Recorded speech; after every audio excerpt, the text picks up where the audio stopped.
അവിടുത്തെ കൃപയാൽ ആകാശത്തെയും ഭൂമിയെയും അവയുടെ സകലത്തെയും അവിടുന്ന് സൃഷ്ടിച്ചു. പ്രത്യക്ഷങ്ങളും അപ്രത്യക്ഷങ്ങളുമായ എല്ലാ ചരാചരങ്ങളെയും അങ്ങയുടേതായി അങ്ങ് നിർമ്മിച്ചു. സ്വർഗത്തിൽ അനന്തമായി സേവിക്കുന്ന ആത്മീയ ശുശ്രൂഷക്കാരെ അങ്ങേയ്ക്കായി അവിടുന്ന് നിയോഗിച്ചു. ഭൂമിയിൽ അങ്ങയുടെ സഭയിൽ ശുശ്രൂഷ ചെയ്യുവാൻ മഹിമേയരായ ശുശ്രൂഷക്കാരെ അവിടുന്ന് തിരഞ്ഞെടുത്തു. സ്വർഗീയരുടെ ശുശ്രൂഷയിൽ ഭൂമിയുടെ ശുശ്രൂഷയിലും അവിടുന്ന് സന്തോഷിക്കുന്നു.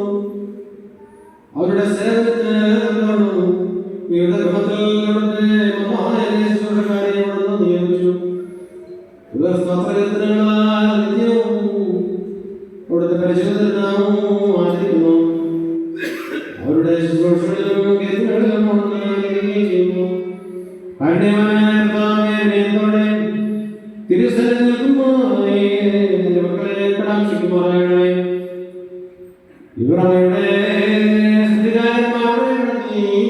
ചേരുവാൻ വാങ്ങിച്ച് അനുവാദത്തിന്റെ കാപ്പിക്കുവാനവിടെ സന്നദ്ധരായിരിക്കുന്നു. ഇവരുടെ കടങ്ങളെ പരിഹരിച്ച് പാപങ്ങളെ മോചിക്കണമേ. ഇതിൽ മനസ്സോടാതെയോ വിചാരത്തിലോ സംഭാഷണത്തിലോ പ്രാർത്ഥനകളാലോ ഒന്നുപാടുകളല്ല പറകളിൽ ദോഷങ്ങളിൽ നിന്നും ഇവരെ നിർമ്മലീകരിച്ച് ഉറപ്പാക്കണമേ. ആത്മീയവും ശാരീരികവുമായ എല്ലാ മാലിന്യങ്ങളിൽ നിന്നും ഇവരെ ശുദ്ധീകരിക്കണമേ. വിവേകത്തോടെ വായിക്കുന്നവരും താല്പര്യമായി അങ്ങേക്ക് സ്തുതി പാടുന്നതിനും സർവ്വയോഗ്യതയും അവിടുത്തെ ശുദ്ധസ്ഥലത്ത് ശുശ്രൂഷ ചെയ്യുന്നതിനും ഇവരുടെ ബോധപ്രകാശം നൽകണമേ. ഇവരുടെ ആത്മശരീരങ്ങളെ വെളിക്കലും വിശുദ്ധീകരിക്കാറുള്ളണമേ. പരിശുദ്ധ ദേവാലയത്തിൽ ദൈവാശ്രയത്തിൽ വിനയത്തിന് പെരുമാറണമേ.